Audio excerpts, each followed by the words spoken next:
Hello दोस्तों, welcome है आपका हमारे यूट्यूब चैनल में। तो पेंशनर्स, फैमिली पेंशनर्स और भूतपूर्व जवानों और सभी स्टेट कर्मचारियों के लिए मैं बहुत बड़ी अपडेट लेकर आया हूं। जी हां दोस्तों, आपकी सैलरी और पेंशन पर भी बहुत बड़ी अपडेट होने वाली है। क्या आपकी सैलरी जल्दी आने वाली है, क्या आपकी पेंशन जल्दी आने वाली है, उस पर भी डिटेल में बात करेंगे। और साथ ही साथ इसके अलावा मैं आपको 5 और भी बड़े अपडेट देने वाला हूं, जिन्हें सुनकर आप बहुत खुश हो जाएंगे। साथ ही साथ आपके लिए सैलरी पेंशन में बढ़ोतरी के रास्ते भी खुलते हुए दिखाई दे रहे हैं। जी हाँ दोस्तों, पूरी खबर को जानेंगे, पूरी खबर को बने रहिए हमारे साथ इस वीडियो में लास्ट तक। और अगर चैनल पर पहली बार आए तो चैनल को जरूर सब्सक्राइब करेगा।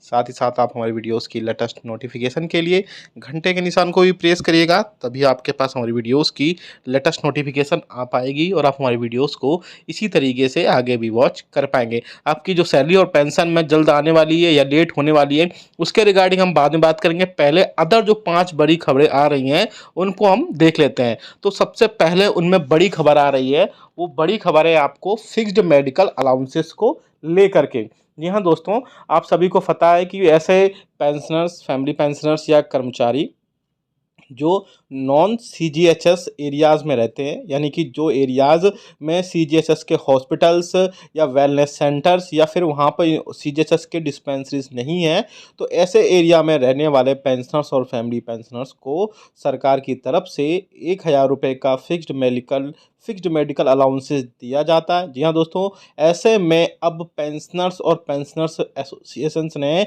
सरकार को बहुत सारे रिप्रेजेंटेशंस लिखे थे, सरकार को बहुत सारे ग्रीवेंसेस भी लिखे थे कि जो 1,000 रुपये जो गवर्नमेंट की तरफ से एफए में प्रोवाइड कराया जाता है, वो 1,000 रुपये बहुत कम पड़ता है। क्योंकि आपको पता है कि मेडिसिन की कॉस्ट बहुत बढ़ रही है दिन पे दिन, तो ऐसे में 1,000 रुपये कम हो रहे हैं। तो सरकार से उन्होंने रिक्वेस्ट की है और सरकार का इस पर आंसर भी आया है। जी हाँ दोस्तों, सरकार ने जो है इस पे इसके रिगार्डिंग बोला भी है। बेसिकली सरकार, पेंशनर्स और पेंशनर्स एसोसिएशन ने गवर्नमेंट से ये बोला था कि सरकार जो है 1,000 रुपये से बढ़ा करके फिक्स्ड मेडिकल अलाउंसेस जो है वो 3,000 रुपये तक करे।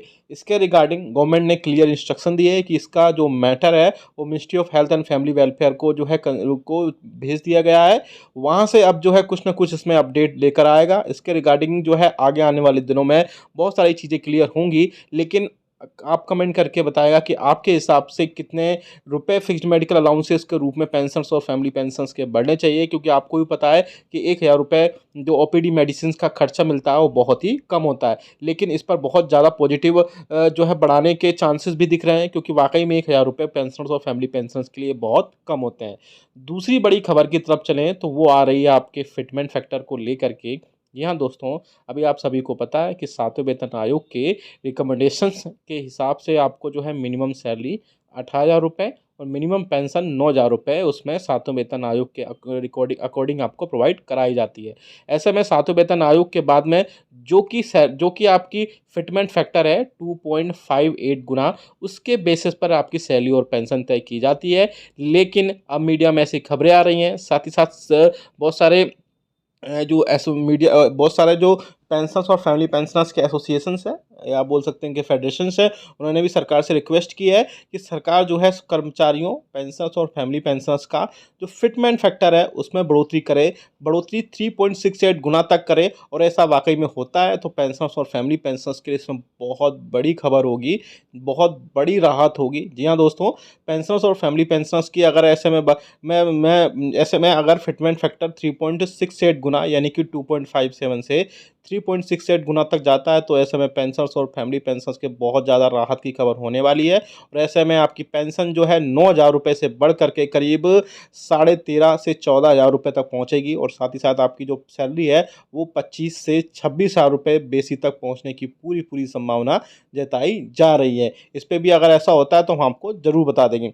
अगली बड़ी अपडेट की तरफ लेके चले तो आपकी अगली बड़ी अपडेट आ रही है 18 मंथ्स के डीए और डीआर पर। जी हाँ दोस्तों, आप सभी को पता है कि आपको 18 मंथ्स का डीए और डीआर का जो एरियर्स है वो नहीं दिया गया था। ऐसे में अब इस मंथ में जो है आगे आने वाले वीक्स में कभी भी हफ्ते में जो है एक बड़ी मीटिंग होने जा रही है, जो जिसमें कैबिनेट सेक्रेटरी, डीओपीटी के अधिकारी, साथ ही साथ मिनिस्ट्री ऑफ फाइनेंस के डिपार्टमेंट ऑफ एक्सपेंडिचर के अधिकारी भी बैठक में होंगे, जिसमें इस मीटिंग में और भी कई सारे इश्यूज होंगे, जैसे ओल्ड पेंशन स्कीम का मुद्दा हो, चाहे वो इसके अलावा और भी कई सारे मुद्दे हैं। और लेकिन सबसे बड़ा मुद्दा जो है वो 18 मंथ्स का डीए और डीआर का जो एरियर्स है वो होने वाला है। जी हाँ दोस्तों, अगर आपका 18 मंथ्स का डीए और डीआर आप भी चाहते हैं, इस वीडियो को लाइक करिए, शेयर करिएगा।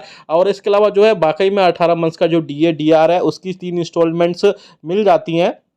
तो ऐसे में पेंशनर्स को 2 लाख रुपए से लेकर के उनके लेवल, बेसिक लेवल के हिसाब से कई सारे पैसे मिल जाएंगे, जिससे पेंशनर्स और फैमिली पेंशनर्स को बहुत ज़्यादा राहत मिलने की संभावना जताई जा रही है। और मीडिया में ये भी खबरें आ रही थी कि ये सिर्फ पेंशनर्स को मिलेगा, तो मैं आपको बता दूं ये ऐसा नहीं होगा, क्योंकि डीए और डीआर कर्मचारियों, पेंशनर्स और फैमिली पेंशनर्स तीनों का रोका गया था। तो ऐसे में अगर ये रिस्टोर किया जाता है, यानी इसमें जो डीए एरियर्स अगर मिलता है पेंशनर्स को, फैमिली पेंशनर्स को, तो सभी को मिलेगा एज वेल एज एम्प्लॉइज़। तो इसमें बहुत ज़्यादा आगे जो भी अब इस मंथ में जो भी अपडेट होगी बैठक में, वो हम आपको ज़रूर बहुत ही क्लियरली से इसमें बता देंगे। इसके अलावा और भी बड़ी खबरें आ रही हैं। जी हाँ दोस्तों, आपके सैलरी से लेकर भी बहुत सारी खबरें थी। अब आपको मैं सैलरी से लेकर बड़ी अपडेट दे दूँ। अभी मीडिया में खबरें आ रही थी कि जो है बहुत सारे यूट्यूब चैनल्स में भी ऐसा बोला जा रहा था कि आपकी जो सैलरी और पेंशन है वो समय से पहले दी जा सकती है। तो मैं बता दूं आपको कि आपकी पेंशन और सैलरी जिस टाइम पर आती रही है लास्ट वर्किंग डे पे, वैसे ही आपकी सैलरी और पेंशन आएगी।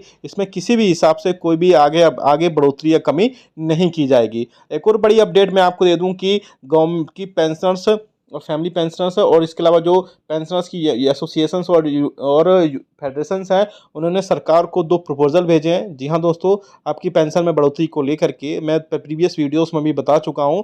वो 2 बड़े प्रपोजल ये थे पेंशनर्स और फैमिली पेंशनर्स की तरफ से कि सरकार जो है आपको, आपकी जो पेंशन है उसको जो है 2 अलग-अलग प्रपोजल थे। पहला प्रपोजल ये था कि सरकार आपकी पेंशन और फैमिली पेंशन में हर 5 साल में 5 साल की 5% की बढ़ोतरी करे। 5-5 साल के ब्लॉक में, यानी कि 60 से 65 साल में 5% की, 65 से 70 साल में 5% की, देन 70 से 75 में 5 साल की, और 75 से 80 साल में 79 ईयर्स में 80 साल की बढ़ोतरी करे। और 80 साल के बाद में 70 वर्ष की 80 साल के बाद में 7वें वेतन आयोग के रिकमेंडेशन के हिसाब से आपको ऑटोमेटेड आपकी सैलरी में 20% की, बेसिक पेंशन में आपको 20% की बढ़ोतरी हो जाती है। तो ऐसे में ये एक बड़ा सरकार के लिए चैलेंज होगा, दूसरी दूत पेंशनर्स के लिए बड़ा चैलेंज होगा। अब दूसरी इसमें बड़ा ये बोला गया था कि जैसे एग्जिस्टिंग एम्प्लॉइज़ के लिए 3% बेसिक सैलरी में बढ़ोतरी की जाती है, तो उसी हिसाब से पेंशनर्स का एटलीस्ट 1% बेसिक जरूर बढ़ाया जाए, क्योंकि उनकी बेसिक पेंशन में किसी भी टाइप से कोई बढ़ोतरी नहीं होती है। तो कम से कम अगर 1% बेसिक में भी बढ़ोतरी की जाएगी तो पेंशनर्स को उसमें जी उनका काम चल सकता है, क्योंकि पेंशनर्स की पेंशन में सिर्फ डीए के अलावा और कोई बढ़ोतरी नहीं होती है। तो पूरा साल भर में सिर्फ 2 बार ही डीए बढ़ता है। तो ऐसा में जो उन्होंने बोला कि एटलीस्ट कम से कम 1% की बेसिक में बढ़ोतरी जरूर उनकी पेंशन में की जाए। आप ये क्या सोचते हैं इन सब चीज़ों, पाँचों बड़ी अपडेट के बारे में? अच्छा लगा तो वीडियो